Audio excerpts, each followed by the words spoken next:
Good evening, Gills fans, and welcome back to Gills in the Blood TV. Got Boz with me again. Obviously, on the back of the first one that I did, must have been in the first week after launch, the old question and answer session. I thought we'd have another one today. Boz is going to get involved, which is great. So create a little bit of debate. We might not agree with every question and answer, which would be good fun. So first of all, thanks to everyone that has tweeted us with their questions. We've got plenty to get through. Boz has got to get to work later, so we're just going to get straight on with it and crack on. Right, first question today came from Gills Debate. If we stay up and AD moves on, are the likes of Steve Cotterill, Kenny Jackett and Chris Powell realistic targets? I think when Edinburgh first left, possibly. Now, I'm not so sure. We've got no money left, let's be honest. Definitely agree with what you said. Somebody like Cotterill is going to want to spend money. We were definitely. I think this has been mentioned before. We were definitely a viable option when Edinburgh left because we were only 8 points off the playoffs and we still had 20, 22, 23 games to go. Now we're 4 points off the playoffs and there's only 7 games to go. So for me, I think it's dependent on what division we're in. If we go down, none of them would even consider. And to be honest, if you look at it from another point of view, if there's another team, say we finish 5th bottom, would any of them go to another team finishing 5th bottom? I doubt it. Yeah, that's the trouble. Is how high do we finish? But we're not going to finish a lot higher than probably where we are at the moment, are we? Let's be honest now. So I said to you after Coventry, I'd snap your hand off for 20th now. We just got to stay in this league. But for me, I think it's massively dependent on what division we're in. I can't see Steve Cotterill dropping into League Two. The thing is, you've got to look as well as if, obviously, Scally gave Edinburgh a big budget last summer. Is he going to want to take that risk again this summer with a different manager? Or is he going to be there? I think that's one of our questions later on, which we'll touch on there. But I think so, dependent on division. I can't see Chris Powell, Kenny Jackett or Steve Cotterill wanting to manage in League Two. No disrespect to League Two, but I know there was talk a while ago about Kenny Jackett and was rumoured to be going to Barnet. I think it was after Martin Allen left. I think he was just desperate for work. And is that because he was just because he was in and there was a job available, but it never materialised. And so Nick, I think it depends on what division we're in next season and what budget we've got, but only time will tell. Right, next one is Bristol Rovers polls. Would you have kept Justin Edinburgh a bit longer had you known results would not have proved so much under AD Pennock? Hindsight's a wonderful thing. I'd still say no. No, I still think Justin should have gone slightly earlier. We might have had other options if he'd gone earlier. Could we have then got one of them names in that we've just mentioned? Yeah, it's like you say, it's easy to say that now, but you get another manager and you expect a big impact, and a lot of the time it's instant, and it hasn't been, sadly. Yeah, you have to look at a lot of teams where I've just been watching the Football League highlights while I was eating my dinner, and like Tony Mowbray's gone into Blackburn. You think then he sort of come out of frying pan into the fire from Coventry. But I think they're like 6 or 7 unbeaten since then. I know they've drawn a few, but it's progress. And I know we only lost one of our first 6 or whatever it was under AD and drew the rest. But as you said before, I'd rather win 3, lose 3 than win 1, draw 4, lose 1. Exactly, yeah. And the last couple have been horrific. So so I think we're still saying that Justin Edinburgh was sacked correctly. That wasn't the wrong decision based on results, that Oxford performance. I think whether AD Pennock is the correct appointment since then is a completely different story, which there might be questions about. So we'll have a look as we go through. But yeah, I still say Justin was correctly sacked. Right, Mike H. Do you think the players are still unhappy Justin Edinburgh left? They've not been on Twitter so much recently. There's the second part of that question about not being on Twitter much recently is simply because the results haven't been good. And we've seen in the start of the season when results were good, they were constantly on it. Exactly, and we've said this plenty of times over and over again. They like to retweet, favourite, interact when you're bigging them up, when they smash one in the top corner or 1-4-0 or that don't happen this season, but you know what I mean. It's when we're playing well and getting results, of course they want to interact because they're all happy and fans are happy, but whether it's right or wrong, obviously they're not going to come on there so much at the moment. There's very few that interact. I mean, a couple take the time to still sort of get involved, but I think you only have to look at, I think Bolton last week, Mark Byrne was the only player that tweeted, and fair play to him, he come out and he said Something not good along enough those, it wasn't good as enough, individuals or as a team, needs to improve. There was none of this, we go again, and all them nonsensical, stereotypical, cliched hashtags that we have to see all the time. He was just honest. He just said, we're not good enough. Regarding whether they're unhappy about just, I don't think it's anything to do with that. I think, like you said, it just boils down to results. Saying they weren't playing for him regardless. When you're changing your team and your tactics week in, week out, they're not going to be happy. They don't know their jobs and their roles. Exactly. So, and they're not going to come out on Twitter and go, "Oh yeah, we missed Justin." Yeah, they're not going to come out and slate him because it'll belittle Adi Pennock, or sort of make his position untenable to a degree. So, in answer to your question, no, I don't think they're not on Twitter because they're unhappy that Justin got the sack. I just think they're not on there because we're not winning enough football matches, and they're going to get battered. So, yeah. And a second question from the same fella: do you think Josh being back will influence the game? I'm assuming he's talking about Josh Wright, and he's probably sort of pointing towards Peterborough at the weekend. You'd have to say we hope so, because he's missed the last two, and we've been absolutely shocking. As we said, as good as Bolton were. As good as Bolton were, we were that bad. We just let them play, didn't we? We were just like men against, literally stood off and watched them at times, in all almost. And it's one thing losing to a good Bolton side that are probably going to get promoted automatically. Let's be honest.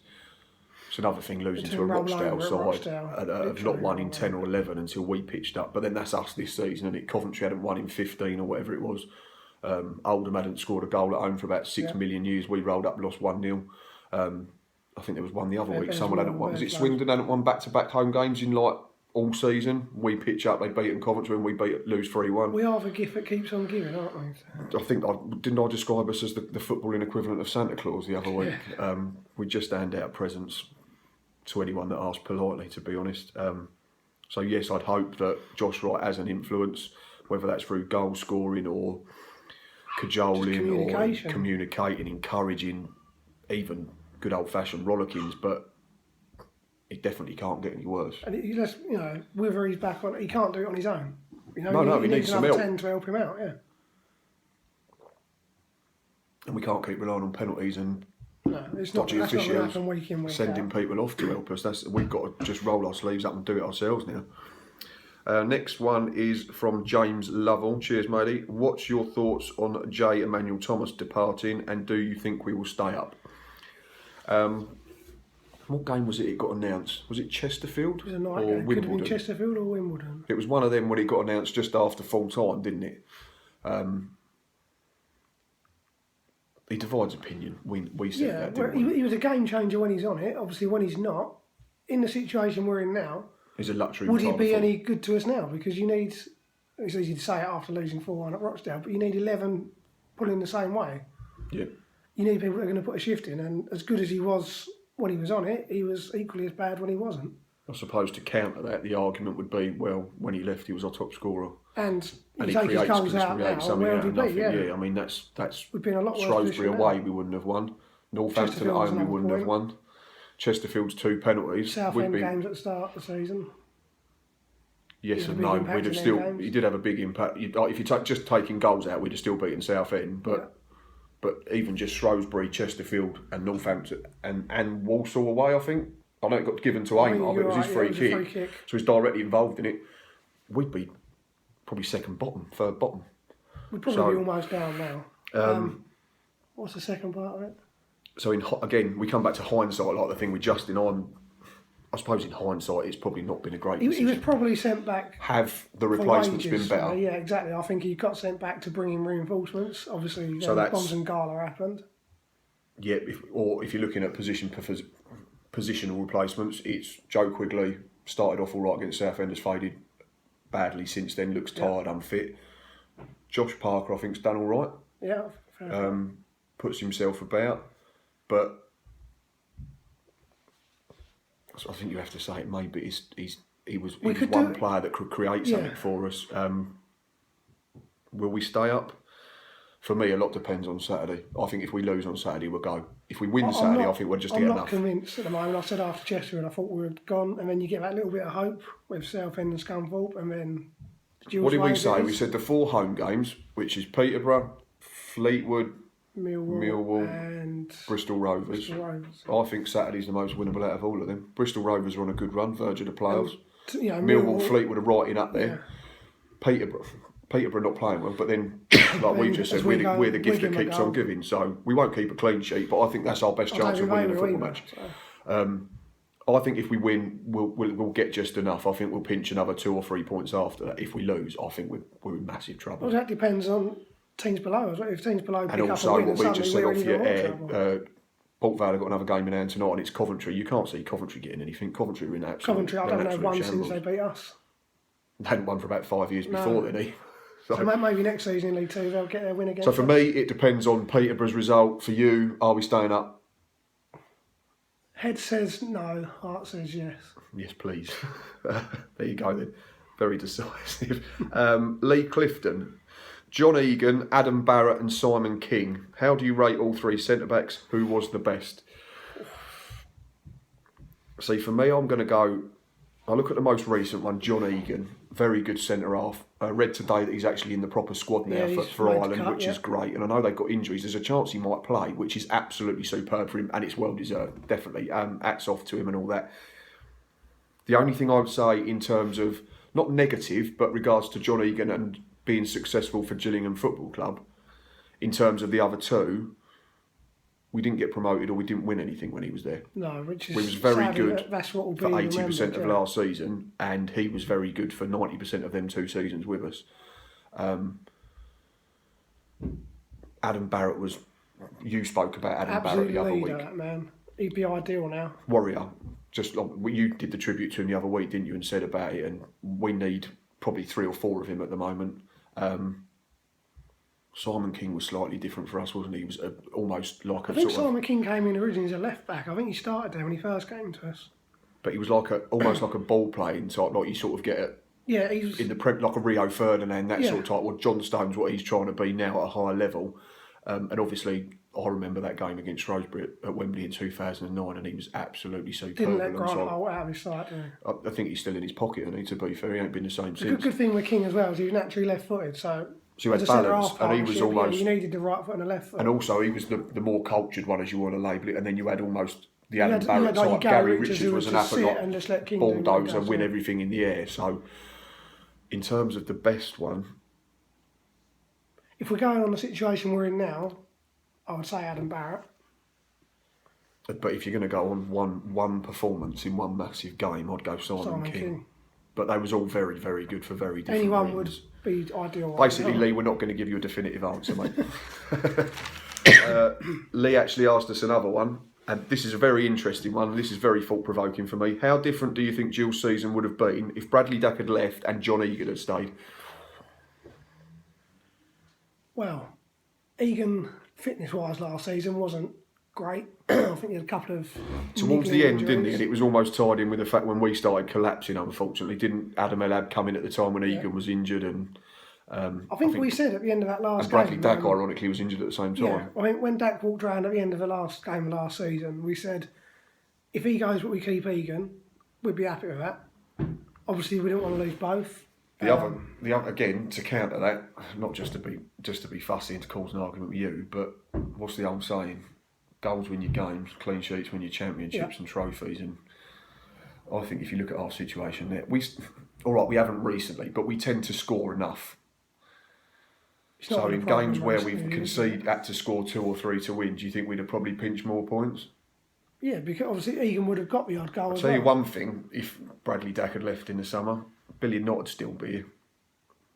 And the chances are he'd have probably started 30 games. I still believe from day one, Billy Knott was told Dack's off and you'll be his replacement. And he was coming in as a number 10 in that centre attacking midfield. He's played every other midfield position ever since. And I think there is a question about Billy Knott in particular a bit later on, so we'll leave that for now. But for me, I think we've been better off. I think, obviously you would have lost Dack's goals, which we have anyway, but we would have been higher up the league, 100%. And I think Max Amar would have been better with John Egan alongside him consistently. I'm not saying we'd have been promoted, but I think we'd have been higher than 8. We'd have been certainly mid-table. So there you go, Lee. We'll give you a definitive answer on that one. We'd have been better off if John Egan had stayed and Bradley Dack had left. But regarding the best centre-back of them 3 that you mentioned, I'm not answering it. Lewis Browning, out of the players out of contract this summer, Who do you keep and who do you... Christ. I don't know where to start, to be honest. I'll let you take that one. Thanks. Who's out of contract? Cody. Cody's definitely out of contract because he signed a 2-year deal in 2015. I would keep Cody 100%, regardless of what league. I think Donnelly is as well, and obviously Parker will be. Parker's an interesting one because I think he's done all right. He scored 2, potentially 3 if you're giving him the one at... Was it home to Wimbledon where they said it hit him? I'm not sure, but he's been involved in goals. He helps Cody out of his running as well, which obviously... Cody definitely, regardless of what league we're in. Cody played in League 2 a few years ago and scored I think regardless, you give Cody another year, 100%. And I think again though, it depends on what division we're in. But if you're asking us now, Lewis, based on form, they can all sod off without being horrible. No, seriously though, is Nelson out of contract? I'm sure Nelson signed 2 years last year. So he's got... I'm pretty sure he's got another year. So he's not out. Jacko's out of contract. Jackson, if we're League 2, I would keep. If we're League 1, I would look at other options, mainly due to his fitness. But the trouble with us though, we're so unbalanced. If we get rid of him, we then got to get 2 in again. He's been the only right back, hasn't he? Exactly, yeah. For 2 seasons. We can't rely on Aaron Morris, and we certainly can't rely on Chris Hurd. Obviously, Chris Hurd, another one, go. Chris Hurd can go. There is a question about Chris Hurd later on. So, Amar's still under contract. Amar's got another year. I think Garmston's got another year. Josh Wright got another year. Signed 2 years, didn't he? Yeah. Morris signed 2 years, but he's been injured, so that's not even... But I'd keep him, and if you can get him fit, he'd be different class at either level. Lee Martin's still there. Lee Martin's got 2 years. Hesser's got another year. Dak's got another year. There's another... I think there's one... I think a lot of them are youngsters, to be honest. Osadabi's out of contract. I think Osadabi would be right in League 2. I'm not sure. I was going to say, if we go down, I think Osadabi's certainly got a part to play. I'm still not sure about him in League 1, to be honest, but... he does a lot of running, but I couldn't tell you what else he does well, if that makes sense. Usain Bolt's good at running. Just so... It's not being horrible, it's just... I think the bulk of the out-of-contract players are youngsters, as far as I know. And again, I think it's... We have to say again, we're not they'll probably will get another year. We're not trying to not answer your questions, but it depends on what league we haven't we're in. Really got Definitely depends on what league we're in, doesn't it? So, yeah, next time research should do better. Sorry.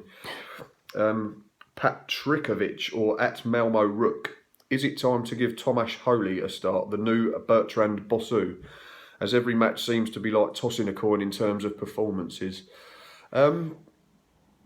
2 years ago, about this time, Justin Edinburgh chucked Glenn Morris in, didn't he? But for the very reason that he was looking... We're in a very different situation. Yeah, we picked up, hadn't we? He come in February and we was playing well, just whereas just now when the playoffs had just sort of gone. We're on the slide. Yeah. But AD said in his press conference last week that he's looking and trying to plan, so I suppose you'd have to have a look at him, but... I think I said to you 2 or 3 weeks ago, if it gets to the last couple of games and we're safe, then 100% give him a go. That's a big if, a massive if. I don't think we're going to stay up. I think at the moment it's a bit harsh on him if you stick him in now. Don't you think? For a guy that's not played in this country. I listened to Reece Hurd, who did an On The Social for the Last Walks blog last night, and I listened to that, and he was... I forgot what I was going to say. You're on about Thomas Holy. That's completely gone. Oh dear God. For me, at this moment in time, no. As much as Nelson makes errors, I think it's unfair to stick a guy in when we're in a situation he's not played. Oh, that was it. Sorry.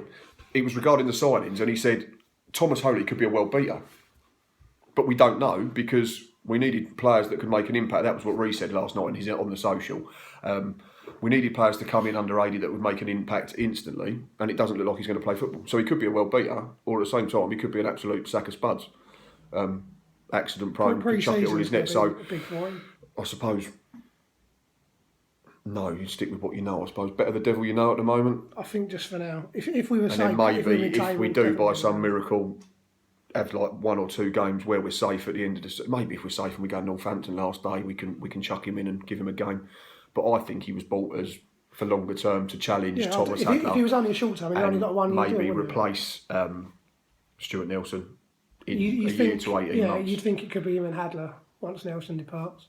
Right, Liam Stanley, straight to the point, is this the worst Gills side ever? I have to be careful here because I don't want to sound like one of the older generation where they go, you should have watched us in this era and that area. And that's fine. They're you said you've seen a couple of really bad ones then. So your ones are? Season in League One. One of the first or second seasons we were down when we had, I think it was Neil Cooper. He brought a lot of Scottish-based players. Is that Tony Bullock, the goalkeeper? Tony Bullock. Oh, there was Who some couldn't awful catch players. or save or anything. There was some real shockers in that side. You had Steve Hislop came in, who had a pretty decent record in Scotland. I don't think he did score for us. Paul Shields Standard's completely different, isn't it? Paul Shields was a bit of a Josh Parker, just without the goals. He ran a lot, he done a lot, but he didn't get a lot of goals. There were some very poor players. That was a side that lost to Burscough in the That's FA it in the Cup. FA Cup, yeah. And we like going out to non-league sides that begin with B, don't we? So Brackley to the list. For me, it's not the worst side ever. I think it's one of the most frustrating squads because of the fact, is a perfect description. because of what we bought in the summer when Jamie O'Hara, Lee Martin, Scott Wagstaff, Joe Emmanuel Thomas, who else? That type of player. Yeah. Anyway, you were thinking, right, let's push on from last season. Obviously, the one we missed out was the centre half to replace John Egan. But you looked at all them players coming in and you thought... You genuinely thought we'd be fine. We're going to be top We'd be six. challenging. And you'd hoped that we'd have learned from the mistakes we made last season and that wouldn't happen, we wouldn't blow up. For whatever reason, it's gone horrendously wrong. So I don't think it's the worst side ever. It's underachieving, I think, is another good description. Not overachieving, underachieving. Yeah. Justin, take note. So that's how I'm going to describe it. The most frustrating Jill side. Which have probably met expectations, which have probably brought in as a mid-table squad. When did I rant? Was it after Coventry?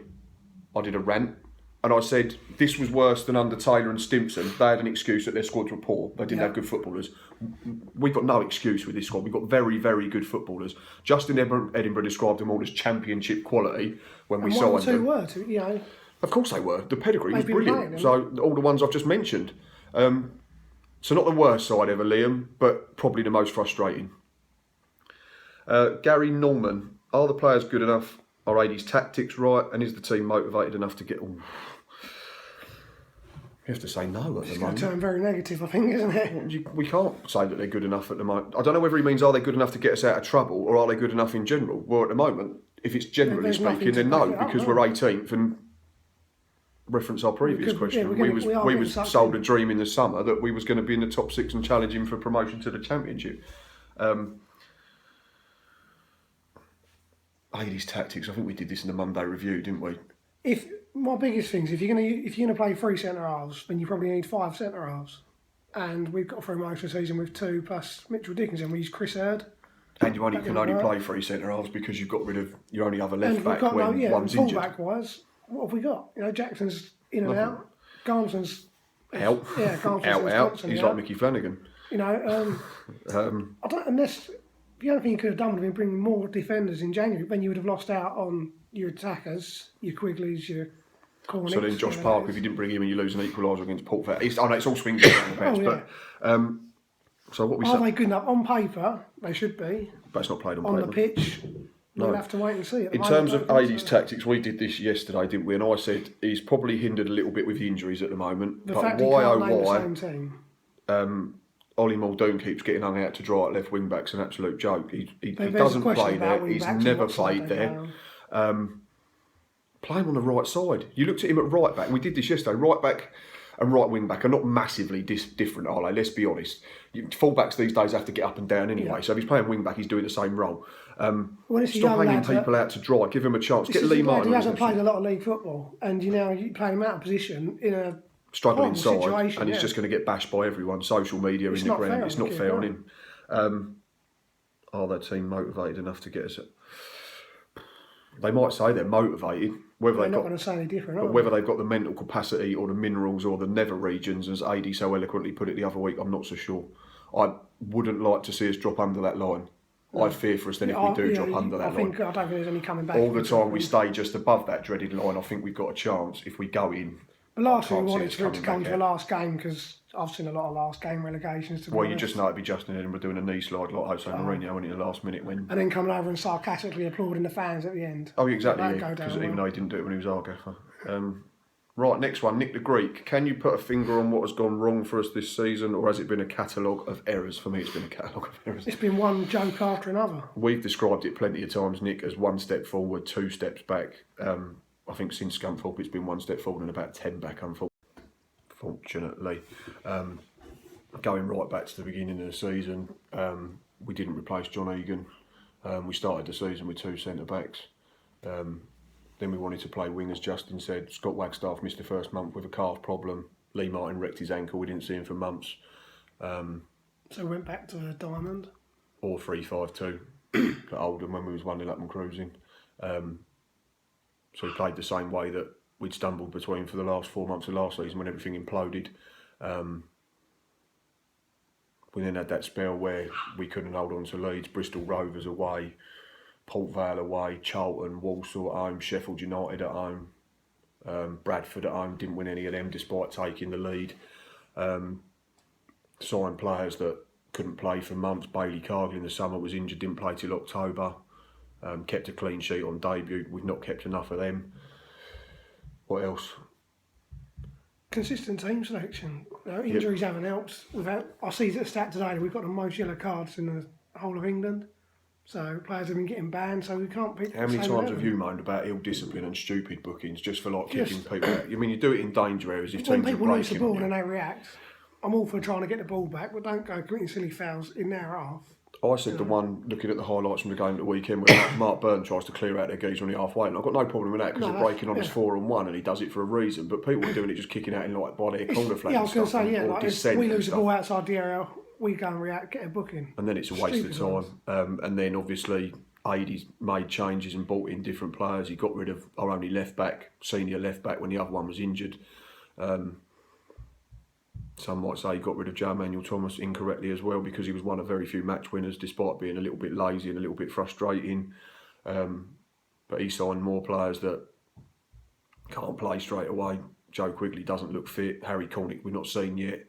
We're still not keeping clean sheets. We don't look any better off, unfortunately. I think, if you look back to under Edinburgh and under Pennant now, have we improved? I don't think massively. Like we conceding more now under Pennant than we were were under Edinburgh. I think I read somewhere it was about 1.6 under Edinburgh. It's about 1.9 at the moment. Obviously, the last 2 have killed us in terms of goals conceded with 8 going in. But like we said in previous questions, it's one thing losing to a good Bolton side. It's another getting turned over by a bang average Rochdale team. No disrespect to Rochdale, that are struggling for form and hadn't won in 10. So yeah, plenty of things, Nick. Not 1 or 2, just loads and loads and loads of things. Even silly thing, back to the discipline thing, Wimbledon away, Rory Donnelly, we were short of players. I think Dak had already gone off injured, Jet had gone off injured, and then he does that. That was a ban. That's been a disaster all season, unfortunately. Henry Collier, of the current squad, who would you be happy with starting the first game of next season? Big summer turnover needed. Of the big summer turnover, we're going to have probably half, maybe more of this squad are still going to be under contract. Question is, will we be able to sell them? Who's going to want to buy players from a team that hopefully will finish 5th bottom? Exactly, yeah, that's the ambition now, unfortunately. So who's going to want to touch them? Stuart Nelson, no offence, and he's been a great servant, but he's 35. He's error prone now, unfortunately. I would seriously consider looking at Thomas Holly in pre-season to become our number 1 alongside Tom Hadler. There's not many. Bradley Garmston, if you can get him fit. Aaron Morris, if you can get him fit. Despite what we think, like a lot of them are under contract, like I say, so we're not going to be able to. It's not going to be a case of 10 in, 10 out, because we can't. No, you'll be looking at probably 6 or 7 again. And probably the signings coming in are probably not going to be as well known, should we say, as the ones that came in last summer. Similar to what we spoke about in the manager, we won't be able to attract the same calibre. Bradley Dack, but I think he'll go. To be honest, I think we'll sell him. You won't get anywhere near 2.5 million now, but I think if we can get $1 million, $1.5 million, I'd be happy with that, and then maybe use that to go and build a squad that's competitive, hopefully in League One. Cody I'd keep.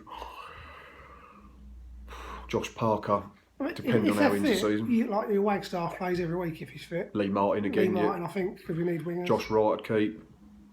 I mean, ideally, if you could play proper wingers and you could have Josh Wright and Aaron Morris in midfield. Billy Knott, I'd play him if he's back and Dacky leaves. But yeah, I think you're right, Henry. There's going to be a big clear out in terms of there's plenty of deadwood, I think, unfortunately, and